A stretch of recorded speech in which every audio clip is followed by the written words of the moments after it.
Hey folks, I just got home from Barnes & Noble's down on Warren Street in Manhattan, New York. They're having a 50% sale. They're going out of business. Tomorrow is the last day. You can go and get books. And to be honest, a lot of the stuff was picked over, heavily picked over. Before we get into that, I do want to go over 2 books I have read this year. My goal for this year is to read 25 books. And if you follow the link to my Discord down below, you can read along with me the books I'm reading. In January, I just finished Everything's Eventual. It's a collection of short stories by Stephen King. Some of them are scary, some of them are not. This is like the second or third time I've read this book. Highly recommended. A lot of the short stories in here, some of them were made into movies. For example, 1408 was made into a movie. If you like the Dark Tower series, The Sisters of Valoria is awesome. Everything's Eventual is another story that I just love. And there was also Riding the Bullet, which was made into a movie. Awesome book. The second book I finished reading was Impostor No More by Jill Stoddard. But I got this one for free off Goodreads.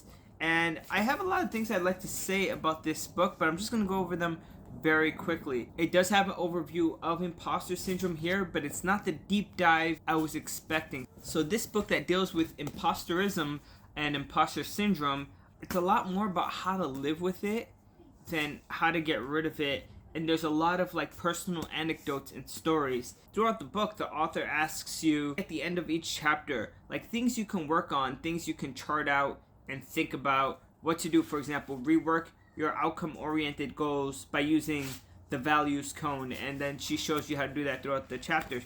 And so there's a lot of things like that. I wasn't really looking for a workbook. I was looking for more of a psychological deep dive, which this has a little bit, but it doesn't really go into the scientific literature. And in all fairness, in the first chapter, she does state that she's not going to be doing that type of a deep dive. So, Imposter No More. But I have here the haul of books that I got from Barnes & Noble's. So, with that said, let's just quickly go over. The total spent was $57.12. The first book is UFOs by Leslie Kean.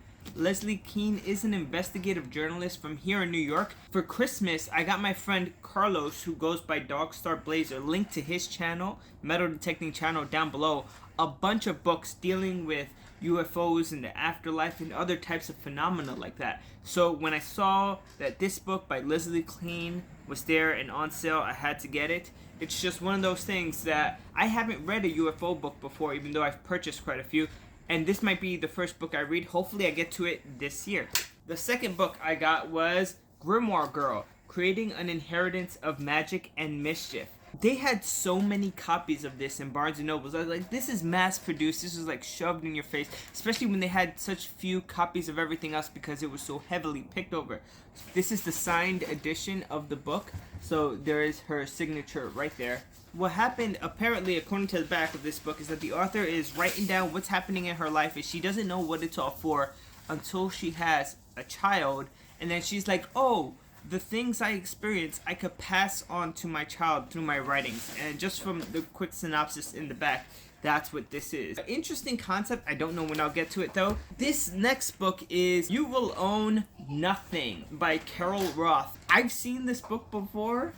I've seen the concept before about how everything is going in a direction where, like, there's no physical copies anymore. Everything is digital. I mean, I'm holding a physical book, but you know what I mean. Especially with music and video games, that's definitely happening. And then Best Buy just got rid of their DVD copies as well. Very interesting concept, and I hope to get more into it when I read this book.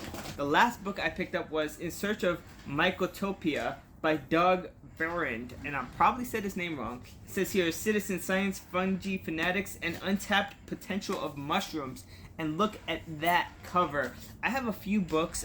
You're not supposed to judge a book by its cover, but I have a few books, so I'm like, damn, that is a cool cover. When I was young, I used to hate mushrooms, and now that I'm older, I'm like, interesting. I want to see where this is going, especially the research that's being done on mushrooms that, you know, help people with certain mental disorders, or even people who microdose and it enhances their lives in some way. I said, I've never heard of this. Let me see what's going on here. 4 books to get into. Right now, I'm actually reading something else. The book I'm currently reading is Cell by Stephen King. Right now I'm on page 104 out of 355, so I'm about a quarter to a third of the way through. And yeah, this is the third book I'm reading this year.